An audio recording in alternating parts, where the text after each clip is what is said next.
सर्वांना सप्रेम जय भीम। आज बहुजन संघटक या फेसबुक अकाउंटवरती लाईव्ह मध्ये एक गहन विषय घेऊन आपण या ठिकाणी आलेलो आहोत, जो ज्वलंत प्रश्नावर आधारित आहे। असा लोकशाही 2024च्या लोकशाहीतील निवडणुकीच्या दृष्टिकोनातून आंबेडकरी दृष्टिकोन हा विषय या ठिकाणी आपण घेऊन आलो आहोत। अति महत्वाचा विषय आहे, कारण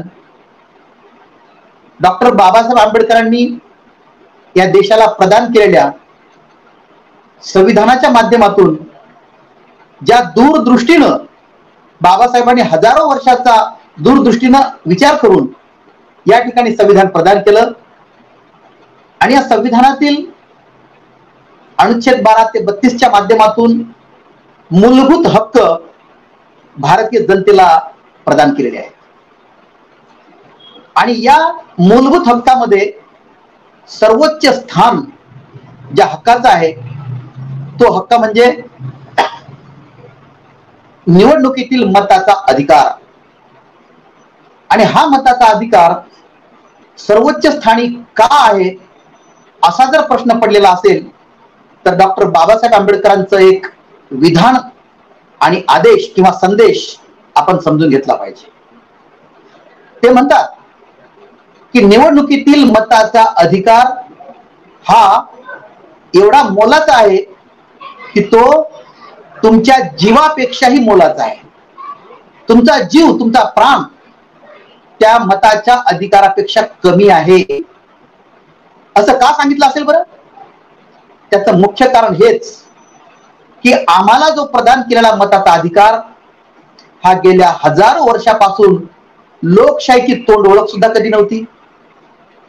एवढंच काय, सर्वात जुनी असलेली लोकशाही देश म्हणजे इंग्लंड, त्यानंतर अर्वाचीन काळामधला अमेरिका, अमेरिकेमध्ये सुद्धा हा मताचा अधिकार स्त्रियांना अलीकडच्या काळात मिळाला 1964-65च्या दरम्यान। म्हणजेच आपल्याला जो काही मताचा अधिकार मिळाला तो मताचा अधिकार हा कुठल्याही भेदावर आधारित नसून प्रौढ मतदान अधिकारावरती हा मताचा अधिकार मिळालेला आहे। कुठलेही लिंगभेद नाहीत, वर्णभेद नाहीत, वंशभेद नाहीत, गरीब श्रीमंतीची त्या ठिकाणी भेद नाही। म्हणजे मताचा हा अधिकार आपल्याला मिळालेला, म्हणजेच आपल्याला डॉक्टर बाबासाहेब आंबेडकरांनी संविधानातून दिलेला हा मताचा अधिकार किती मोलाचा आहे आणि अमेरिकेच्याही पुढे जाऊन हा मताचा अधिकार किती महत्वाचा आहे हे बाबासाहेबांनी आपल्याला संविधानामधून दाखवून दिलेला आहे। आणि हा मताचा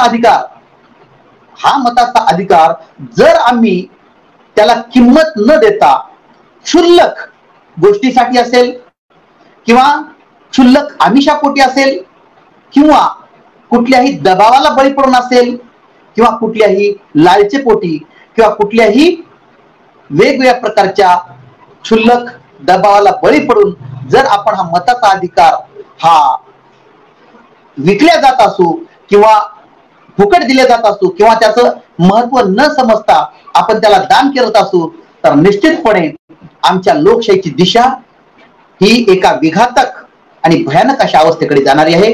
हे बाबासाहेबांनी जेव्हा संविधान निर्मितीच्या नंतरच्या त्या शेवटच्या 25 नोव्हेंबर 1949च्या त्या शेवटच्या समारोपीय भाषणामध्ये जे सांगितलं होतं त्याची आज आम्हाला प्रचिती येत आहे। ते म्हणतात की अल्पसंख्याक ही एक फार मोठी शक्ती आहे, तिला दुर्लक्षित करून किंवा गृहीत धरून चालता येणार नाही।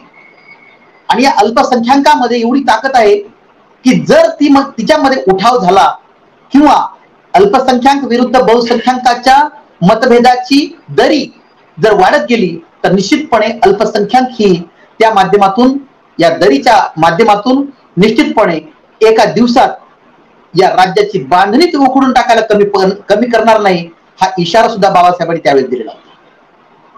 त्या दृष्टिकोनातून आज आम्ही म्हणजे डॉक्टर बाबासाहेब आंबेडकरांच्या दृष्टिकोनातून मताच्या अधिकारानुसार येणाऱ्या निवडणुका, होणाऱ्या निवडणुका आणि त्यातून निर्माण होणारं सरकार या संपूर्ण प्रक्रियेचा जेव्हा आपण चिंतन करू, मनन करू, आपल्या सदसद विवेक बुद्धीला अंतर्मुख होऊन विचार करू तेव्हा आज एका टर्निंग पॉइंट वरती, धोक्याच्या वळणावरती आपण आलेलो आहोत. जर केवळ राजकीय पक्षांपुरती किंवा निवडणुकीपुरती किंवा 5 वर्षातून येणाऱ्या मताच्या अधिकाराच्या वापरापुरतीच जर लोकशाही आणि संविधान मर्यादित असेल तर निश्चितपणे आम्ही एका घातक अशा वळणावर येऊन घेतलेलो आहोत. आज आपण पाहतोय हा मताचा अधिकार एवढा महत्वाचा आहे की हा मताचा अधिकार जवळपास गेल्या 20 वर्षापासून या इलेक्ट्रॉनिक वोटिंग मशीननं हिरावून घेतलेला आहे. सुरुवातीला 2004च्या काळामध्ये पहिल्यांदा जेव्हा निवडणुका लोकसभेच्या या ईव्हीएम वरती झाल्या तेव्हापासून या ईव्हीएमनी, सुरुवातीला आम्ही अजाण होतो या ईव्हीएमच्या बाबतीत, परंतु या ईव्हीएमनी हळूहळू तिथं स्वरूप दाखवायला सुरुवात केली. जसं इंग्लंडमध्ये कॉन्झर्वेटिव्ह आणि लिबर्टिव्ह म्हणजे हुजूर आणि मजूर पक्ष दर 5 वर्षाला बदलतात. 5 वर्षानंतर या पक्षाचं सरकार, 5 वर्षानंतर त्या पक्षाचं सरकार, इंग्लंडमध्ये जसं होतं तसं आमच्या भारतामध्ये 2004 पासून झालेलं नाहीये. सत्ताधारी पक्ष कितीही चांगला असो, बदल आवश्यक असतात, परंतु आमच्या देशामध्ये 2004च्या नंतर जेव्हा प्रधानमंत्री पहिल्यांदा 2004ला झाले माननीय मनमोहन सिंग, आणि 5 वर्षानंतर पुन्हा तेच प्रधानमंत्री पुन्हा 5 वर्षासाठी झाले, हा जो बदल झालेला दिसत नाही तो याचा अर्थ आम्हाला इलेक्ट्रॉनिक वोटिंग मशीनचा त्या ठिकाणी प्रादुर्भाव जाणवतो. सुरुवातीला आम्हाला याची दखल घ्यावीशी वाटली नाही, कारण की आम्ही त्या ईव्हीएमच्या बाबतीत अजाण होतो, अज्ञानी होतो. परंतु जेव्हा जगाच्या पटलावरती या इलेक्ट्रॉनिक वोटिंग मशीनच्या माध्यमातून संपूर्ण जग अनुभव घेऊन तिला लाथाडलं आणि कायद्याच्या माध्यमातून कायदे बनवून तिला लाथाडण्याचा प्रयत्न केलेला आहे. म्हणजे बॅलेट पेपर हा सर्वात महत्वाचा विषय त्या ठिकाणी अति महत्वाचा मानून जगाने, भारतासहित, भारताच्या व्यतिरिक्त जगाने या ईव्हीएम ला लाथाडलेलं होतं. परंतु या मताच्या अधिकाराचं महत्व आम्हाला अजूनही तेवढं समजलेलं नाहीये, तेवढी लोकशाही आमच्यामध्ये प्रगल्भित झालेलीच नाहीये. संविधान तेवढ्या माध्यमातून, मूलभूत हक्काच्या माध्यमातून तरी निदान आमच्यामध्ये ही जागृती झालेली नाहीये. म्हणून आम्ही काही बुद्धिजीवी वर्गाने, मग सर्वोच्च न्यायालयाचा वकील संघ असो किंवा जनतेतील काही बुद्धिजीवी वर्ग असो, यांनी ईव्हीएम ला विरोध केला. परंतु येथील साम दाम दंड भेदाच्या कूटनीतीने, आपल्या देशातील संपूर्ण व्यवस्थेने, सर्वोच्च न्यायालय असेल, मुख्य निवडणूक आयोग असेल, केंद्र सरकार असेल, राज्य सरकार असतील, राष्ट्रपती असतील, या सर्वांनी, या सीबीआय असेल, या सर्वांनी काय केलेलं आहे की ईव्हीएमच्या माध्यमातूनच निवडणुका घेण्याचा अप्रत्यक्षरित्या त्या ठिकाणी प्रयत्न झाला आणि ज्या चळवळीच्या माध्यमातून जागृती होण्याचा प्रयत्न केला त्या ठिकाणी मात्र त्याला दुर्लक्षित करण्यात आलं. मीडिया सुद्धा त्या ठिकाणी दुर्लक्षित केलं त्यांनी, आणि त्यामुळं ईव्हीएमवरच निवडणुका झाल्या. आणि 2024च्या निवडणुका ह्या इलेक्ट्रॉनिक वोटिंग मशीनच्या माध्यमातूनच होऊन कशा प्रकारे आता एक प्रकरण बाहेर पडतं की ईव्हीएमनी धांदली करून या ठिकाणी आमची लोकशाही हायजॅक केली आणि पुन्हा तिसऱ्यांदा थर्ड टर्म मध्ये या संविधान विरोधी शक्तीला पुन्हा एकदा विराजमान करण्याची महापाप या ईव्हीएम न केलेलं आहे, आणि तेही निवडणूक आयोगाच्या माध्यमातून. डॉक्टर बाबासाहेब आंबेडकरांनी हजारो वर्षाच्या विचार करून या देशाला संविधानाच्या माध्यमातून पुनर्जीवित करण्याचं काम केलं. हजारो वर्षाची कुसंस्कृतीचं आक्रमण त्यांनी संविधान निर्मितीतून नष्ट केलं, परंतु त्या संविधानाला जागृत ठेवून, समजून घेऊन आविष्कारित करण्याचं कामाची जबाबदारी ही आमच्यावर टाकलेली होती, म्हणजे भारतीय जनतेवर टाकलेली होती. परंतु आम्ही त्या संविधानाला समजून घेण्यामध्ये अपयशी पडलो, आणि अपयशी पडल्यामुळं, कारण त्या संविधान समजून घेऊन प्रचार प्रसार करण्यामध्ये, जागृती करण्यामध्ये आम्हाला आमचा स्वार्थ साधत नाही ही गोष्ट लक्षात आल्यामुळे आम्ही त्या भानगडीत पडलेलो नाही, हे वैशिष्ट्य आहे. आणि म्हणून संविधानाची जागृती होऊ शकली नाही, आणि जागृती होऊन त्यामधून आविष्कारिता होऊ शकली नाही. एवढंच काय, या जागृतीच्या माध्यमातून आम्ही दुसऱ्यांपर्यंत पोहोचलो नाही, आणि या भारतीय संविधानाचं जे आंतरराष्ट्रीय दर्जाचं आहे त्या माध्यमातून आम्ही आविष्कारित करू शकलो नाही, हे वास्तव आम्हाला नाकारता येत. बरं, डॉक्टर बाबासाहेब आंबेडकरांनी या संविधानाच्या माध्यमातून कुठल्या तरी एका राजकीय पक्षाला संविधानात स्थान दिलंय का? अजिबात नाही. भारतीय संविधानाची उद्देशिकाच सांगते, आम्ही भारताचे लोक, म्हणजे आम्ही भारताचे लोक, आणि स्वतः अंगीकृत करत आहोत या शब्दाने शेवट करते. संपूर्ण एकाच वाक्याची असलेली भारतीय संविधानातील ही उद्देशिका आम्ही भारताच्या लोक पासून सुरुवात होते आणि स्वतः प्रत अंगीकृत करण्यासाठी शेवट करते. याचा अर्थ हक्कामध्ये आम्ही असलो पाहिजे आणि कर्तव्यात मी असलो पाहिजे, तरच या भारतीय संविधानातील उद्देशिकेचा अर्थ आपण या ठिकाणी समजून घेतल्यासारखं. मला सांगा की या भारतीय संविधानामध्ये कुठल्याही राजकीय पक्षाला स्थान नाहीये. मग बाबासाहेबांच्या मनामधील मतदार हा संविधानातून जागृत व्हावा हे कोणत्या प्रकारे व्हायला पाहिजे याविषयी जर सांगायचं असेल तर बाबासाहेबांनी आपल्याला मतदान करत असताना किंवा मताचा अधिकाराचा अंमल करत असताना आव्हान केलेलं आहे. ते आव्हान असं, आपण जेव्हा मताच्या अधिकारानुसार उमेदवाराला मतदान करतो, तो उमेदवार कसा असला पाहिजे, त्या ठिकाणी तो कुठल्या राजकीय पक्षाचा आहे हे बघता येत नाही, त्याच्यामध्ये कुठला लिंगभेद आहे हेही पाहता येत नाही, तर तो उमेदवार संविधान निष्ठ आहे का हे प्रथम आपण पाहिलं पाहिजे. संविधान निष्ठ म्हणजे संपूर्ण 395 अनुच्छेदाच्या माध्यमातून तो जागृत आहे का, लोकशाही निष्ठ आहे का, आणि त्याचप्रमाणे तो सर्वोच्च न्यायदेवतेचा सन्मान करणार आहे का, लोकशाहीचा सन्मान करणार आहे का, राष्ट्रध्वजाचा सन्मान करणार आहे का. त्या उमेदवारावरती कुठल्याही कोर्टाने किंवा कुठल्याही न्यायालयाने किंवा कुठल्याही पोलीस स्टेशनने किंवा कुठल्याही पोलीस प्रशासन विभागाने त्याच्यावर आरोप किंवा ठपका ठेवलेला आहे का, कुठल्याही अफरातफरीचा त्याच्यावरती तो प्रश्न आहे का, गंभीर आरोप आहे का, या सगळ्यांचा विचार केला पाहिजे. आणि त्याचबरोबर मुख्य निवडणूक आयोगाचं सुद्धा कर्तव्य असलं पाहिजे, संविधानात्मक कर्तव्य असले पाहिजे. कारण 324 ते 329 अनुच्छेदानुसार डॉक्टर बाबासाहेब आंबेडकरांनी या भारतीय मुख्य निवडणूक आयोगाला फार महत्वाची जबाबदारी लोकशाही सांभाळण्यासाठी दिलेली आहे. ती जबाबदारी अशी होती की या मुख्य निवडणूक आयोगाने देशातील सर्वच निवडणुकीच्या उमेदवारांच्या माध्यमातून एक नैतिक तारतम्य आणि नैतिक नियम पाळला पाहिजे होता. तो नियम हा की जो उमेदवार त्यांच्याकडे उमेदवारी अर्ज घेऊन येतो त्यांनी त्याची संपूर्ण संपत्ती, स्थायी मालमत्ता, जंगम मालमत्ता, सर्व प्रकारची संपत्ती त्यांनी शपथपत्रामध्ये नमूद केली पाहिजे.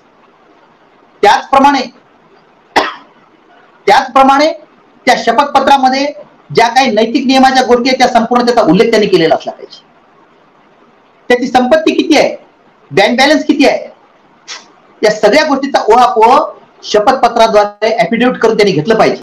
जेव्हा पहिल्यांदा उमेदवार अर्ज भरण्यासाठी निवडणूक आयोगाकडे येतो त्यावेळेस त्या शपथपत्रामध्ये ज्या काही त्या ठिकाणी कन्सेप्ट येतात आणि त्या ठिकाणी लिहून दिलेलं असतं, आणि निवडून गेल्याच्या नंतर तोच उमेदवार जेव्हा 5 वर्षानंतर पुन्हा दुसरी उमेदवारी भरण्यासाठी जेव्हा शपथपत्र देतो, त्या शपथपत्रामध्ये त्या उमेदवाराने 5 वर्षापूर्वी जी काही अमाऊंट किंवा जी काही संपत्ती टाकलेली होती, रक्कम टाकलेली होती, त्यामध्ये 5 वर्षामध्ये जी काही रक्कम वाढ झालेली असेल, संपत्तीत वाढ झालेली असेल, त्या वाढ झालेल्या संपत्तीचं ऑडिट घेतल्याशिवाय पुन्हा उमेदवारी अर्ज त्याला दाखल करता येऊ देऊ नये अशी नैतिक जबाबदारी या मुख्य निवडणूक आयोगाची होती.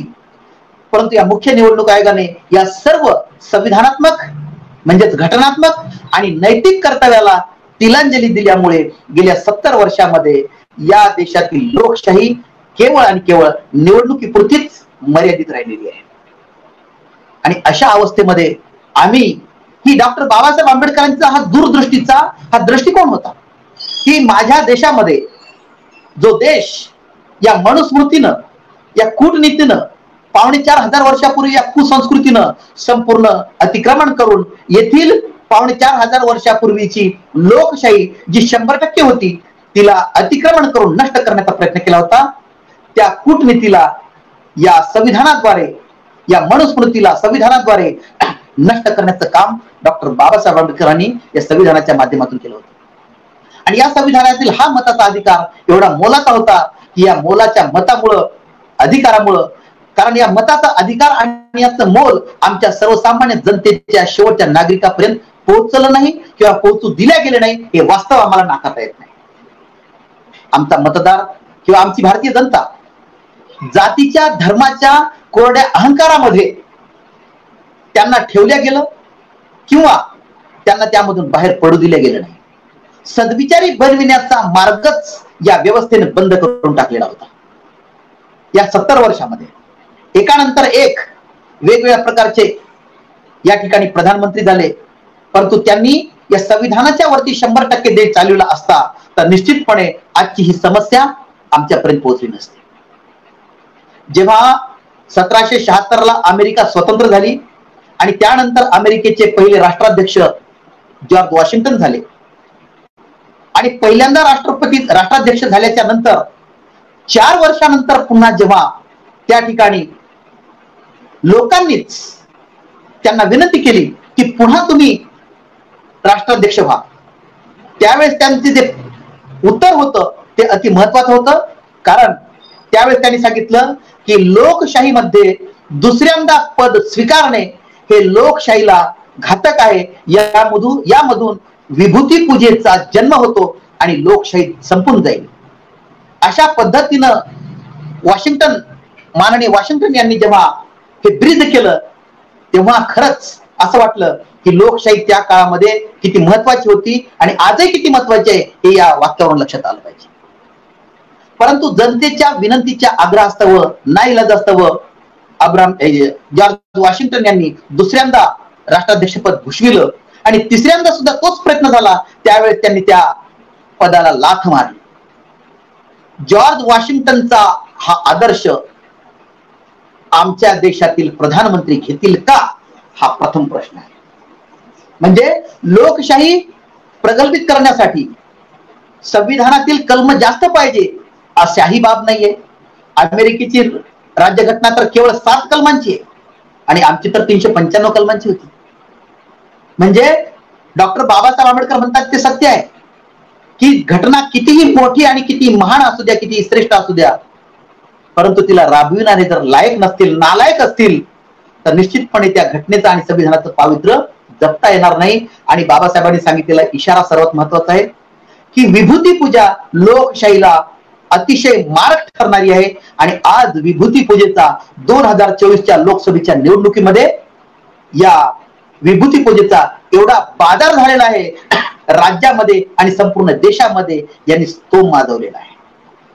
अशा काळामध्ये भारतीय सर्वसामान्य जनता कुणाकडे तोंड म्हणून पाहिजे, केविलवाणी नजरा कुणाकडे बघतील, अशी अवस्था या लोकसभेच्या 2024च्या निवडणुकीमधून निर्माण झाली. आम्हाला अपेक्षा होती की या निवडणुकीच्या पूर्वी या इलेक्ट्रॉनिक वोटिंग मशीनला हटविण्याच्या माध्यमातून अनेक सर्वोच्च न्यायालयाच्या वकील संघाच्या अनेक आंदोलनं झाली. वामन मेश्राम साहेबांनी आंदोलन केलं. अनेक संविधान विरोधी शक्तीला नामोहरम करण्यासाठी संविधानवाद्यांनी या ईव्हीएमला हटविण्यासाठी रस्त्यावर उतरून आंदोलन केली. याचे काही ना काहीतरी परिणाम आम्हाला चांगले दिसतील अशी अपेक्षा होती. परंतु शेवटी संपूर्ण व्यवस्था, कायदे मंडळ, कार्यकारी मंडळ, न्याय मंडळ आणि सोबत पत्रकारिता, जी गोदी मीडिया आहे, या सर्वांनी मिळून ठरवूनच टाकलं होतं की काहीही करूया, परंतु या ईव्हीएमला जर बाजूला केलं तर निश्चितपणे या देशातील सत्य लोकशाही जागृत होईल आणि या लोकशाहीतून ठोकशाही निर्माण करण्याची संधी आमची जाईल. या माध्यमातून या संपूर्ण व्यवस्थेने संपूर्ण भारतीय जनतेला या ईव्हीएम द्वारे मताचा अधिकार हिरावून घेऊन आपल्याला पाहिजे तसे निकाल घोषित झाले आणि त्या ठिकाणी पुन्हा एकदा तिसऱ्यांदा आमचे प्रधानमंत्री विराजमान झाले. बदल काहीच नाही. 2019च्या जे मंत्रिमंडळ होतं जवळपास तेच मंत्रिमंडळ आज 2024च्या काळामध्ये त्याच पदावरती विराजमान झालेलं आहे. याचा अर्थ जनतेला हे मान्य आहे असं ईव्हीएमच्या माध्यमातून जरी वाटत असलं तरी निश्चितपणे आम्ही या ठिकाणी जागृती करण्यामध्ये कमी पडलो असेल किंवा कुठल्याही कारणाने आम्ही या ठिकाणी या संविधानाला आणि मताच्या अधिकाराला आम्ही जपणूक केलेली नाही, हे एवढं मात्र निश्चित.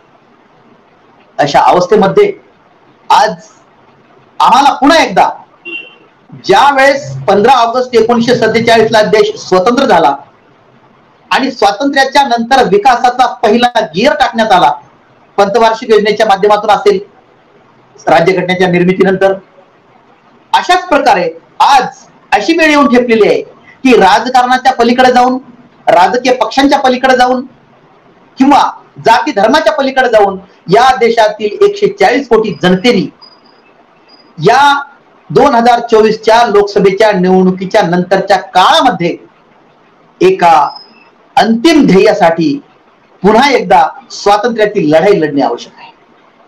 कारण त्याचं कारण असं की संविधानातून निर्माण केलेली भारतीय लोकशाही ही 2024च्या लोकसभेच्या निवडणुकीमध्ये जवळपास आयसीयू मधून एक प्रकारे नष्ट होण्याच्या मार्गावर आलेली आहे. संविधान आणि लोकशाही दोन्ही या आयसीयू मधून नष्ट होण्याच्या मार्गावर आलेली आहे. आणि त्यासाठी पुन्हा एकदा या 140 कोटी संपूर्ण भारतीय जनतेने या संपूर्ण घडामोडीला, या राजकारणाच्या घडामोडीला, या निवडणुकीपुरत्या असलेल्या लोकशाहीच्या संविधानाच्या घडामोडीला आज आपल्याला अंतर्मुख होऊन विचार करून कर्तव्यातून जागृतीतून पहिला गेर टाकण्याची वेळ आली आहे. असं समजलं पाहिजे की या संविधानामध्ये बाबासाहेबांनी 395 कोहिनूर हिरे काय टाकलेले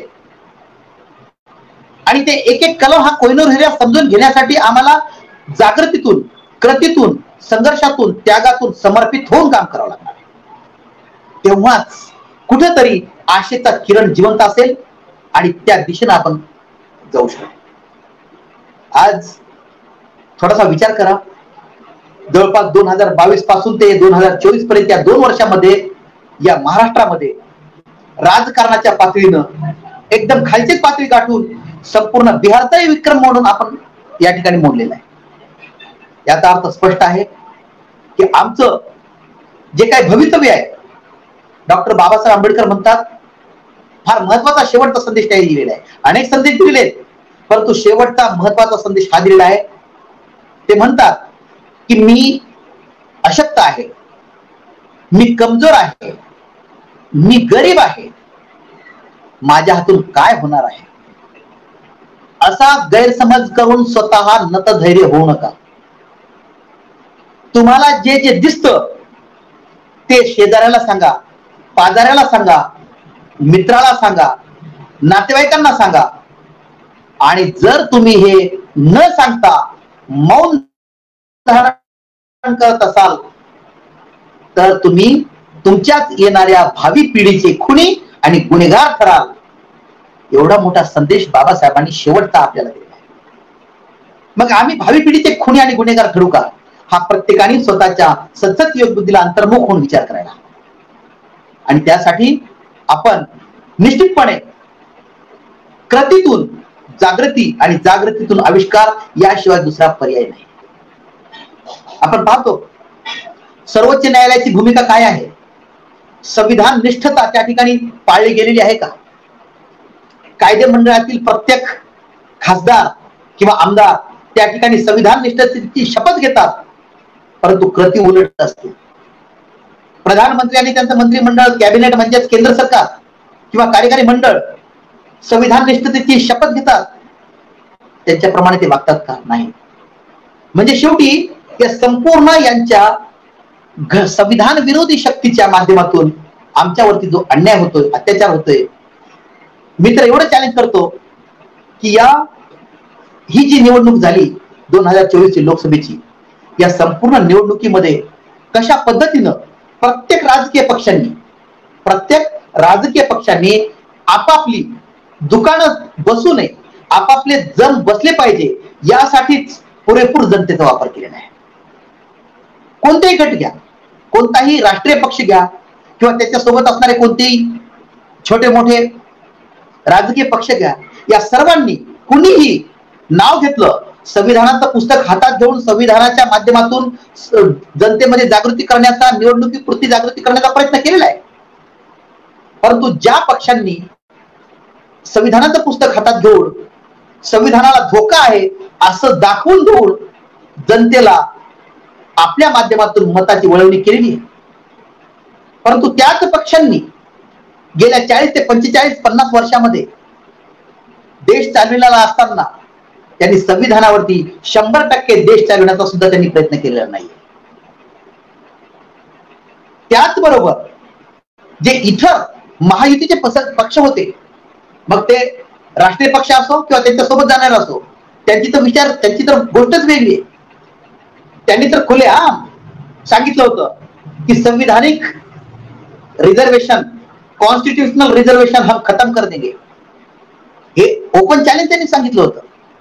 म्हणजेच संविधानालाच बाजूला फेकून देण्याचा संपूर्ण पवित्रा यांनी घेतलेला होता. दगडापेक्षा वीट मऊ म्हणून आपण महाविकास आघाडीच्या माध्यमातून या ठिकाणी महाराष्ट्रामध्ये मतदान झालं. त्याचप्रमाणे देशपातळीवर सुद्धा त्या ठिकाणी मतदान झालेलं आहे. परंतु एकंदरीत महाविकास आघाडी असू द्या किंवा महायुती असू द्या, या संपूर्ण टीमनी कधीही संविधानाकडे गांभीर्यानं बघण्याचं काम कधी केलेलंच नाही. कुठल्याही राजकीय पक्षानं केलेलं नाही, कुठल्याही बुद्धिजीवी वर्गानं केलेलं नाही, कुठल्याही न्यायालयानं केलेलं नाही, कुणीच केलेलं नाही. आता ही संपूर्ण जबाबदारी केवळ आणि केवळ 140 कोटी जनतेची आज ही जबाबदारी आपण शिरावर घेणं गरजेचं आहे. आणि त्यासाठी कुठल्याही राजकीय पक्षांनी आपल्याला जाती धर्मावर आधारित जर मतभेद करण्याचा प्रयत्न केला किंवा कुठल्याही वंशभेदावर वर्णभेदावर कुठल्याही भेदाच्या भिंती न भेदता आपल्यावर त्यांनी त्या माध्यमातून भेद करून जर आपल्यावरती राजकारणाच्या माध्यमातून आमिष दाखवून जर आम्हाला यांनी निश्चितपणे भुलवण्याचा जर प्रयत्न केला यापुढं, तर आपल्याला यांना वेळीच जागा दाखवून देण्याची गरज आहे. आणि त्यासाठी डॉक्टर बाबासाहेब आंबेडकरांनी संविधानामधून कुठल्याही राजकीय पक्षाला महत्व दिलेलं नाही. त्यांची भूमिका ही होती की ज्या पद्धतीनं अगोदर मी सांगितल्याप्रमाणे ज्या पद्धतीनं मतदारांनी आपल्या पद्धतीचा उमेदवार निवडावा आणि त्या पद्धतीचा निवडलेला उमेदवार हा जेव्हा संसदेत जाईल किंवा विधानसभेत जाईल तेव्हा त्या ठिकाणी त्याच्या विचारसरणीच्या असलेल्या अनेक असंख्य सदस्यांनी एकत्र येऊन त्यांच्यामधून नेता निवडून तो नेता मुख्यमंत्री किंवा प्रधानमंत्री विराजमान झाला पाहिजे. अशी लोकशाहीची संसदीय लोकशाहीची ही भूमिका आहे. या ठिकाणी या पक्षाचा नेता प्रधानमंत्री किंवा मुख्यमंत्री झाला पाहिजे ही या ठिकाणी संविधानातली बाजू नव्हे. तर या ठिकाणी खरी भूमिका ही आहे की जेव्हा मतदार एखाद्या उमेदवाराला कुठल्याही राजकीय पक्षाचा किंवा कुठल्याही पद्धतीचा विचार न करता ज्या पद्धतीने मी संविधाननिष्ठ त्याचप्रमाणे कुठलाही गंभीर आरोप नसलेले किंवा न्यायदेवतेचा सन्मान करणारे, राष्ट्रध्वजाचा सन्मान करणारे, तुमच्या हृदयाशी सतत विवेक बुद्धीशी एकनिष्ठ असणारे अशा नियमातून निर्माण झालेला उमेदवार आणि विजयी झालेला उमेदवार आणि अशा पद्धतीनं उमेदवारांची संख्या त्या सभागृहामध्ये जेव्हा होते तेव्हा त्या एकाच विचारसरणीच्या आणि एकाच राष्ट्रीयत्वाची भूमिका घेऊन जे लोक त्या ठिकाणी निवडून जातात त्या सर्वांच्या मध्ये मिळून एक संसदीय नेता त्या ठिकाणी त्यांच्यामधून निवडला जाईल आणि तो नेता, तो प्रमुख हा देशाचा आणि राज्याचा राज्यकारभार करण्यासाठी पात्र असेल. ही हा संविधानिक मार्ग आहे जो कार्यकारी मंडळ निर्माण करण्याचा. ही खरी डॉक्टर बाबासाहेब आंबेडकरांच्या दूरदृष्टीतील ही भूमिका जी होती केंद्र सरकार राज्य सरकार निर्माण करण्याची, ही कालांतराने बाजूला केली गेली आणि या ठिकाणी राजकीय पक्षांच्या माध्यमातून एक बेरीज आणि वजाबाकीच्या कूटनीतीच्या गणितामधून या पद्धतीनं उमेदवारी या ठिकाणी प्रमुख निवडला जातो आणि तो प्रमुख देशाचा आणि राज्याचा राज्यकारभार करतो. ही जी लोकशाहीला लागलेली कलंक जो आहे तो आम्ही पुसून टाकण्यासाठी आम्ही प्रयत्न केला पाहिजे. प्रश्न हा पडेल कदाचित आपल्याला की मग आम्ही राजकीय पक्षांची भूमिका काय या संविधानामध्ये, तर त्या पद्धतीनं राजकीय पक्षांची भूमिका ही जरी असली तरी निश्चितपणे विचारसरणी महत्वाची आहे. जी विचारसरणी देशासाठी, संविधानासाठी, लोकशाहीसाठी जिवंत आणि देवत ठेवेल हीच खरी महत्वाची भूमिका या ठिकाणी असली पाहिजे. आणि त्यासाठी डॉक्टर बाबासाहेब आंबेडकरांच्या या संपूर्ण संविधानाचा एक प्रकारे विवेक शक्तीच्या माध्यमातून प्रत्येकाने अंतर्मुख होऊन अभ्यास करून त्याच्या माध्यमातून समाज जागृती, समाजामध्ये जाऊन संविधान जागृती करणं गरजेचं आहे. आज या 2024च्या लोकसभेच्या निवडणुका आणि इथून पुढे येणाऱ्या इतर राज्यातील निवडणुका, ह्या संपूर्ण निवडणुका एक टर्निंग पॉइंट ठरली पाहिजे. त्याचं कारण असं की या निवडणुकीच्या माध्यमातून मताचा अधिकार आमचा हा हिरावून घेण्यामध्ये ईव्हीएमनी निश्चितपणे या मुख्य निवडणूक आयोगाने आणि त्याला सपोर्टिंग असणाऱ्या संपूर्ण व्यवस्थेने निश्चितपणे आमचा मताचा अधिकार हिरावून घेतलेला आहे. त्याचं कारण अनेक आहेत, आपण पाहिलेलं आहे. आता एक एक एक एक उदाहरणे यायला लागलेत. वाराणसीमध्ये जेव्हा मोदी प्रधानमंत्री या ठिकाणी निवडणुकीला उभे होते, तेथील निवडणूक झाली, त्या ठिकाणी 11 लाख मतदारांनी मतदान केलं, परंतु 12,87,000 त्या ठिकाणी वोटिंग मशीन ईव्हीएम मशीननी मतदान दाखवलं. मग 1,87,000 मतदार कुठून आले? हा प्रश्न मुख्य निवडणूक आयोगाने अंतर्मुख होऊन विचार करावा. जर सतत विवेक बुद्धी असेल तर, माझ्यामध्ये तर नाहीच. जर असेल, कमीत कमी स्वतःला अंतर्मुख होऊन निर्लज्जपणाचा कळस न चढवता स्वतःला अंतर्मुख होऊन या प्रश्नाचं उत्तर जनतेला द्यावं. कारणाचा विषयच नाही. त्यानंतर अनेक ठिकाणी जवळपास कमी जास्त प्रमाणात धांदली करून या ईव्हीएमने जवळपास या महायुतीच्या आघाडीला 100 पेक्षा जास्त जागा देण्याचं काम महापाप या ठिकाणी केलं. केवळ जागा जास्त आल्याने निवडणुकीमधून सर्वात जास्त जागा आल्या म्हणून सरकार स्थापन करणं ही औपचारिकता आहे, परंतु विवेक शक्तीच्या माध्यमातून ही केवळ अनौपचारिकता आहे. आज लोकशाही प्रगल्भित होण्यासाठी आणि आमच्या मताचा अधिकारातून जागृती होण्यासाठी आम्हाला कशाची आवश्यकता आहे? तर आम्हाला या संपूर्ण व्यवस्था समजून घेऊन आमच्या देशाचा 75 वर्षाचा इतिहास समजून घेतला पाहिजे. लोकशाहीच्या माध्यमातून आम्हाला जी महागाई येते, आम्हाला जी बेरोजगारी निर्माण होते, आमच्या नीटचे पेपर लिकेज होतात, वेगवेगळ्या स्पर्धा परीक्षेचे लिकेज पेपर्स लिकेज होतात. हे लिकेज होण्याची पद्धत काय? या माध्यमातून आमचा खरा विद्यार्थी त्या ठिकाणी टॅलेंट असू सुद्धा जाऊ शकत नाही. ह्या सगळ्या प्रक्रिया केवळ निवडणुकीपुरती मर्यादित नसतात. लोकशाही केवळ निवडणुकीपुरती मतदानापुरती मर्यादित नाहीये. या सगळ्या गोष्टी त्यामध्ये आहेत. या एमपीएससी असो, एमपीएससी आणि युपीएससीच्या व्यतिरिक्त त्या ठिकाणी खुर्चीवर बसवलेले लोक आपण पाहत आहोत गेल्या 10 वर्षामध्ये. मग ही सगळी व्यवस्था काय? हे सगळ्या संविधानाला उल्लंघन करून ही संपूर्ण व्यवस्था मोडीत काढण्याचं काम आहे. जर खरोखरच तुम्हाला लोकशाहीची गरज नसेल, तुम्हाला संविधानाची गरज नसेल, जर तुम्हाला हुकुमशाही आणायची असेल या माध्यमातून, तर निश्चितपणे मग किम जोंगचं उदाहरण घ्या, उत्तर कोरियाचं, नॉर्थ कोरियाचं उदाहरण घ्या. चांगली गोष्ट आहे. हुकुमशाही आम्हाला पाहिजे असेल तर त्या ठिकाणी हुकुमशाहीमध्ये एकही नागरिक उत्तर कोरियाचा भाडेकरू म्हणून राहत नाही. प्रत्येकाला स्वतःचं घर आहे. इंटरनेट वापरायची परवानगी जरी नसली तरी त्या ठिकाणी बेरोजगारी नाहीये. त्या ठिकाणी एकही खून होत नाही ना, मारामारी होत नाही, एकही गुन्हा होत नाही. कारण एखादा गुन्हेगार जर चुकून गुन्हा केला तर त्याच्या कुटुंबासहित त्याला शिक्षा होते. मग अशा प्रकारच्या लोकशाहीपेक्षा त्या प्रकारची हुकुमशाही काय वाईट आहे? आमच्या 3ऱ्या टर्म मध्ये असलेल्या प्रधानमंत्र्याला जर त्या दिशेने जायचं असेल तर लोकशाहीचा देखावा कशासाठी करायचा आहे? लोकशाहीचा आणि संविधानाचा फक्त वापरच करायचा आहे हुकुमशाही निर्माण करण्यापुरतं, किंवा हुकुमशाही सत्तेच्या माध्यमातून हुकुमशाही प्रस्थापित करण्यासाठी जर करायचं असेल तर मग या संविधान आणि लोकशाहीचा केवळ देखावा करण्यात काही अर्थ नाही.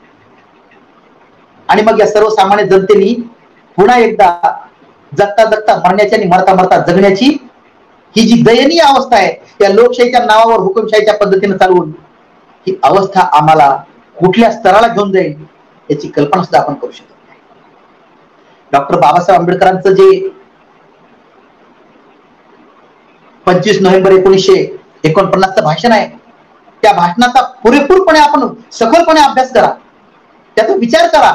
आणि आम्ही कमीत कमी हे कर्तव्य कोणाचं आहे? हे कर्तव्य आहे संविधाननिष्ठ बुद्धिजीवी माणसाचं कर्तव्य आहे. आणि त्यांनी त्या भाषणाचा वापर करून, विचार करून कृती करण्यासाठी जागृतीतून काय प्रयत्न करता येतील याचा विचार करणं गरजेचं आहे.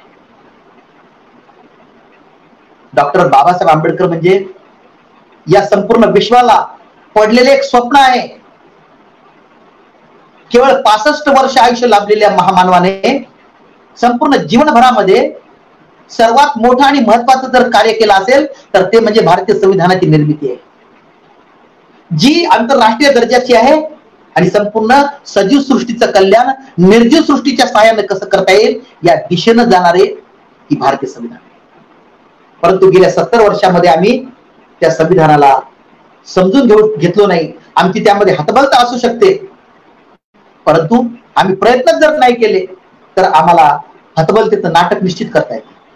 आम्ही प्रयत्न केलेले नाहीयेत म्हणून ही आमची अवस्था आहे.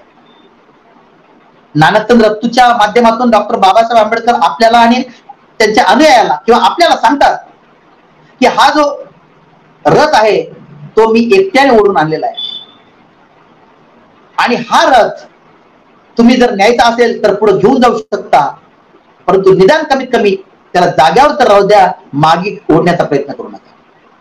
हे का म्हटलेलं असेल? त्याचं कारण असं की जेव्हा त्यांनी या संपूर्ण प्रक्रियेच्या, या संपूर्ण संविधान निर्मिती असेल, धम्माची त्या ठिकाणी प्रचार प्रसार आणि धम्म दीक्षेचा त्या ठिकाणी जबाबदारी असेल सांभाळलेली, या सर्वच्या प्रक्रियेच्या माध्यमातून बाबासाहेब म्हणतात की ग्रामीण भागातला माझा जो समाज आहे किंवा शहरातला जो सुशिक्षित समाज आहे, जिला सुशिक्षित युवा पिढी म्हणतो, त्या सुशिक्षित समाजाचं कर्तव्य हे त्यांच्या कर्तव्याला त्यांनी तिलांजली दिली. त्यामुळं ही जबाबदारी पाळण्याचं काम येणारी सुशिक्षित युवा पिढी सांभाळेल असं मला दूरदृष्टीने वाटत नाही. म्हणून ही माझी एक प्रकारे अशा प्रकारची हतबलता आहे की मला या रथ मागे घेऊन न जाण्यासाठी आवाहन करण्याचं या ठिकाणी कारण आहे. सांगायचं तात्पर्य असं की डॉक्टर बाबासाहेब आंबेडकरांनी फार मोठ्या अपेक्षा युवा पिढीकडून, सुशिक्षित पिढीकडून केल्या होत्या, परंतु त्या पिढीनं किंवा आताच्याही पिढीनं त्यांच्या त्या जबाबदारीला आम्ही त्या ठिकाणी स्वीकारू शकलो नाही, हे वास्तव आम्हाला नाकारता येत नाही. परंतु एवढं निश्चित आहे की डॉक्टर बाबासाहेब आंबेडकरांच्या दृष्टीमधून, त्यांच्या विवेक शक्तीमधून जो निवडणुकी आणि मत आणि लोकशाही टिकविण्याचा ह्या निवडणुकीचा अधिकार जो आहे, मताचा अधिकार जो आहे, तो आपण त्यांच्या दृष्टिकोनातून समजून घेतला पाहिजे. तरच निश्चितपणे आम्ही पुन्हा एकदा या स्वातंत्र्यानंतर सुद्धा हे एक प्रकारे 2024च्या लोकशाहीचं ज्या काही लोकसभेच्या निवडणुका झाल्या, ह्या निवडणुकीच्या माध्यमातून जी परिस्थिती निर्माण झाली, त्या परिस्थितीला आपण असं समजूया की निश्चितपणे स्वातंत्र्याचा दुसरा गिअर टाकण्याची वेळ आली आणि हा गिअर टाकण्याची जबाबदारी पुन्हा एकदा आपल्यावर येऊन पडलेली आहे. आता काही आपल्याला कुठले अवतारी पुरुष किंवा महापुरुष जन्माला येणार नाहीत आपल्याला वाचविण्यासाठी, कारण या जगामध्ये आणि देशामध्ये दोनच शक्ती आहेत.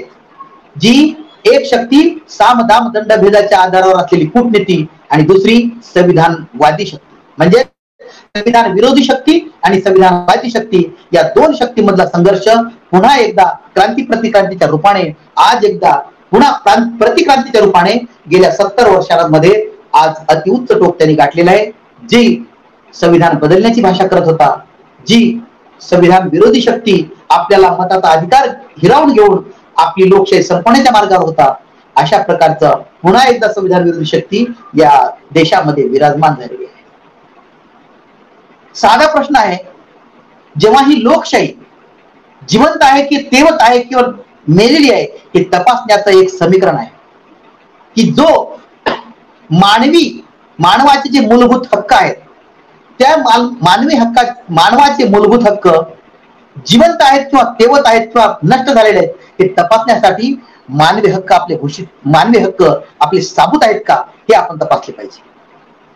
आज आपण पाहतोय, गेल्या वर्षी मणिपूरचं प्रकरण जे जळीत प्रकरण होतं, त्या मणिपूरच्या जळीत प्रकरणामध्ये कारगिल मध्ये शहीद झालेल्या 2 जवानांच्या सहचारिणींना 150 जणांच्या समूहाने नग्न धिंड काढली आणि संपूर्ण त्या ठिकाणी मणिपूर जळीत प्रकरण झालं.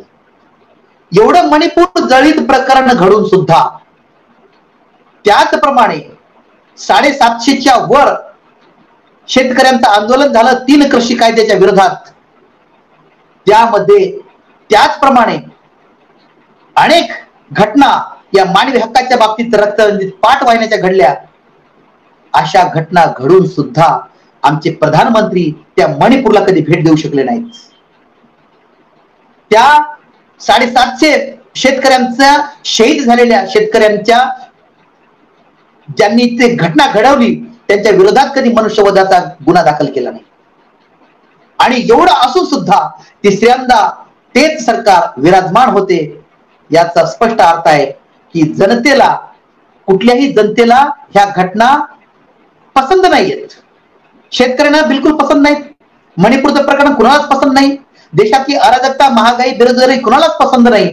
आणि तरी सुद्धा तिसऱ्यांदा हे सरकार या ठिकाणी विराजमान होतं. याचा अर्थ स्पष्ट आहे की आमच्या मताचा अधिकार या ईव्हीएमनी हिरावून घेऊन पुन्हा यांना त्या ठिकाणी विराजमान केलेला आहे. अशा प्रकारची ही 2024ची आमची लोकशाही आणि आमचं संविधान आणि आमचा मताचा अधिकार दिशाहीन आणि दशाग्रस्त अवस्थेमध्ये आमची लोकशाही आलेली आहे आणि तिला बाहेर काढण्यासाठी, तिला पुन्हा प्रस्थापित करण्यासाठी माझ्यासारख्या, तुमच्यासारख्या आपल्या सर्वांचं एक संविधानिक कर्तव्य आहे. आणि ते कर्तव्य म्हणजे या संविधानातील 395 कोहिनूर हिऱ्यांना समजून घेणे आणि या लोकशाहीला, या संविधानाला परिपूर्णरित्या समजून घेणे. आणि त्यासाठी फक्त एकच काम केलं पाहिजे की डॉक्टर बाबासाहेब आंबेडकरांनी संविधान निर्मितीच्या अगोदर, संविधानाच्या निर्मितीच्या प्रास्ताविकाच्या वेळी, त्यानंतर संविधान निर्मितीच्या काळात आणि त्यानंतर संविधान निर्मितीच्या नंतर प्रदान करण्याचा अगोदरचा पूर्वसंध्येचं भाषण, हे 3 भाषणं, संविधान सभेतले हे 3 भाषणं प्रत्येकाने संविधाननिष्ठ प्रेमींनी, बाबासाहेबांच्या अनुयायांनी या 3 भाषणांचा अंतर्मुख होऊन विचार करावा. आणि त्या पद्धतीने विचार करून, केवळ विचारच करून थांबायचं नाही, कारण आमच्या देशाला विचारवंतांची कमी नाही, परंतु आचारवंतांचं बी सुद्धा नाही, ही आमची अवस्था आहे. परंतु आता तरी निदान आम्ही या संपूर्ण बुद्धिजीवी वर्गाने, संविधाननिष्ठ जनतेने या 3 भाषणांचा अंतर्मुख होऊन विचार करावा आणि त्या विचार केल्याच्या नंतर याला कशा पद्धतीनं आविष्कारित करता येईल कृतीतून, जागृतीतून आणि सर्वसामान्य जनतेला आणि त्यात बहुजन ओबीसी समाजाला या मार्गाने आणण्याचं काम आता आम्हाला आंबेडकरी समाजाला करणं भाग आहे. याशिवाय दुसरा पर्याय नाही. कारण आमची लोकशाही अशाच प्रकारे या 2024च्या लोकसभेच्या निवडणुकीच्या मार्गाने जर अशीच आमची लोकशाही वाहत गेली तर निश्चितपणे आमची ही लोकशाही आणि संविधान आणि संपूर्ण आमचे अधिकार नष्ट झाल्याशिवाय राहणार नाहीत. आणि त्याला आपल्याला थांबवायचं असेल तर केवळ आणि केवळ आक्रमक आंबेडकरी बाणच या संपूर्ण समस्येला नष्ट केल्याशिवाय राहत नाही, एवढं मात्र निश्चित आहे. त्याशिवाय दुसरा पर्याय नाही. आज आपण पाहतोय आमचा बुद्धिजीवी वर्ग, आमचा आंबेडकरी समाज खरोखरच दिशाहीन झालेला आहे.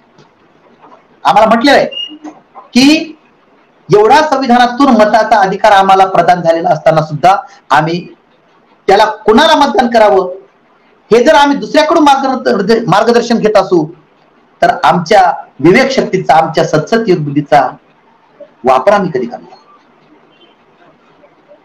डॉक्टर बाबासाहेब आंबेडकरांनी संविधानातूनच स्पष्ट सांगितलेलं आहे की कुणीही कुणाला जबरदस्ती करू शकत नाही की तुम्ही यांनाच मतदान करा, याच उमेदवाराला मतदान करा. हा, राजकीय पक्ष म्हणू शकतील, उमेदवार म्हणू शकेल की तुम्ही मला मतदान करा, आम्हाला मतदान करा, परंतु एखादी व्यक्ती, एखादा व्यक्ती समूह वैयक्तिकरित्या व्यक्तीला किंवा व्यक्ती समूहाला यांनाच मतदान करा हा आग्रह किंवा अट कधीही करू शकत नाही. कारण मताचा अधिकार हा स्वतंत्र अधिकार आहे आणि तो स्वतंत्र अधिकार मी माझ्या सद्सत्य बुद्धीतून अंतर्मुख होऊन, जागृत होऊन त्याचा वापर मी केला पाहिजे. तेव्हाच खरा उमेदवार निवडून येईल आणि अशा खऱ्या उमेदवारांचा समूह त्या सभागृहामध्ये जाऊन आपला नेता निवडील आणि तोच नेता या देशाचा आणि राज्याचा राज्यकारभार करील. ही अशा पद्धतीची लोकशाही या ठिकाणी बाबासाहेबांना अभिप्रेत होती आणि अशाच पद्धतीची लोकशाही इंग्लंडमध्ये अजूनही आहे, जी कॉन्झर्वेटिव्ह आणि लिबरेटिव्ह पक्षांच्या माध्यमातून, 2च पक्ष आहेत, आमच्याकडे तर 1700 पक्ष आहेत आणि या पक्षांच्या बळावर निश्चित बघा, इंग्लंडमध्ये अलिखित राज्यघटना असून सुद्धा सर्वसामान्यातला सर्वसामान्य नागरिक जागृत असल्यामुळं, आपल्या मूलभूत आणि संपूर्ण प्रकारच्या हक्कामधून जागृत असल्यामुळं तेथील लोकशाही आजही कलंकित होऊ शकलेली नाही. अमेरिकेतील सुद्धा केवळ 7च कलमांची असलेली राज्यघटना, परंतु त्यामधून सुद्धा तेथील सर्वसामान्य जनता 100% जागृत असल्यामुळेच आज आर्थिक महासत्ता म्हणून अमेरिका उभी आहे. परंतु आमच्या देशातील आम्ही म्हणतो हमारे डीएनए में डेमोक्रेसी आहे, आमचे प्रधानमंत्री म्हणतात अमेरिकेत जाऊन, आणि आमच्या देशामध्ये आम्ही म्हणतो की आमच्या देशातली लोकशाही सर्वात मोठी आहे, सर्वात महान आहे. परंतु जागृतीच्या माध्यमातून आमची लोकशाही आणि संविधान जगाच्या तुलनेमध्ये सर्वात शेवटी आहोत. कारण आम्ही जेव्हा आमच्या घराच्या व्यतिरिक्त, आमच्या कुटुंबाच्या व्यतिरिक्त जेव्हा आम्ही घराच्या बाहेर विचार करू, त्यावेळेस आमच्या स्वार्थाच्या पलीकडे आम्ही जेव्हा विचार करू, त्यावेळेस आम्ही निश्चितपणे त्या ठिकाणी स्वार्थाच्या पलीकडे विचार आम्हाला सुचतच नाही. ही आमची या ठिकाणी खरी हतबलता आहे. हतबलता म्हणण्यापेक्षा आमची ही या ठिकाणी सवय आहे. आता ही सवय मोडीत काढावी लागणार आहे.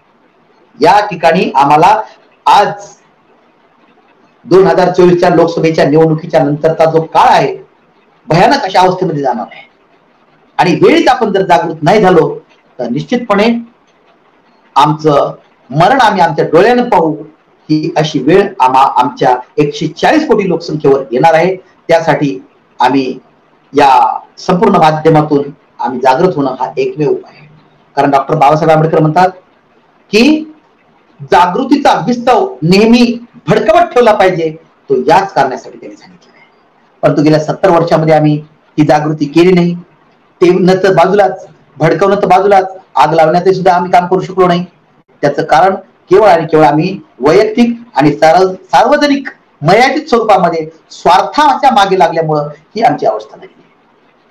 असो, या ठिकाणी मला एवढंच सांगायचंय शेवटच्या काळामध्ये, शेवटच्या वेळामध्ये, की आज बहुजन संघटक या फेसबुक लाईव्हच्या माध्यमातून या बहुजन संघटकाने या फेसबुक लाईव्ह या ग्रुपने आजपर्यंत मी जवळपास 3री ते 4थी वेळ आहे, परंतु अनेक उपक्रम राबवले. अनेक विचारी प्रमुखांना, विचारवंतांना या ठिकाणी उपस्थित करून समाजाची आणि देशाची किंवा एकंदरीत लोकांची त्या ठिकाणी जागृती निर्माण करण्याचा प्रयत्न केलेला आहे. आणि खरोखरच या बहुजन संघटकाने निश्चितपणे हे जे कार्य चालवलेलं आहे ते यापुढे आपल्याला कोरोनाच्या गतीनं वाढवण्याची गरज आहे निश्चितपणे.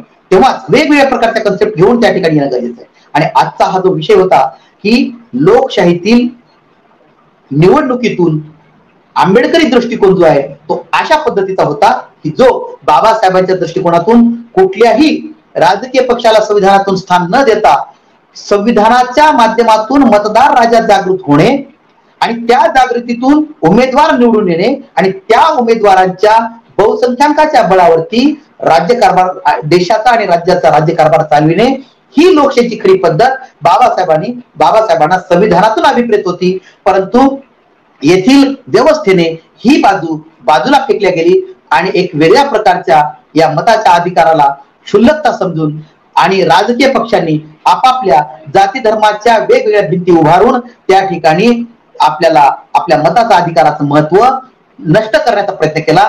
आणि त्यामुळे ही 2024ची लोकसभेची निवडणूक अशा पद्धतीने आली, आजपर्यंत अशाच पद्धतीने येत गेली, हे या ठिकाणी वास्तव आहे. या ठिकाणी शेवटी पुन्हा एकदा मी आवाहन करतो आणि थांबतो की आज या लाईव्ह फेसबुक मध्ये जे लोक ऐकण्यात आहेत त्या सर्वांना एकच आवाहन करतो की आपल्या मताचा अधिकार हिरावून घेण्यामध्ये संपूर्ण व्यवस्था या ठिकाणी पणाला लागलेली होती 2024च्या लोकसभेच्या निवडणुकीसाठी. आणि त्यांनी ते साध्य केलं, आपला मताचा अधिकार हिरावून घेऊन ईव्हीएमच्या माध्यमातून आणि साध्य करून घेऊन त्या ठिकाणी ते यशस्वी झाले. परंतु त्यांचं हे यश आपल्याला नष्ट करण्यासाठी आणि आपल्याला त्या ठिकाणी आपला मताचा अधिकार जिवंत ठेवण्यासाठी या ईव्हीएमला कायमस्वरूपी हटविण्यासाठी प्रयत्न केला पाहिजे. आणि संविधान आणि लोकशाही वाचविण्यासाठी आपल्या पुढच्या पिढीचं भविष्य आपल्याला घडविण्यासाठी या प्रकारे आपल्याला संपूर्ण जीवनाचा शेवटच्या श्वासापर्यंत जागृतीतून, नैतिक कर्तव्यातून आपल्याला जीवन जगणं आवश्यक आहे. याशिवाय दुसरा पर्याय नाही. एवढं आवाहन करतो आणि थांबतो. जय संविधान, जय भारत, धन्यवाद, जय भीम, नमस्कार.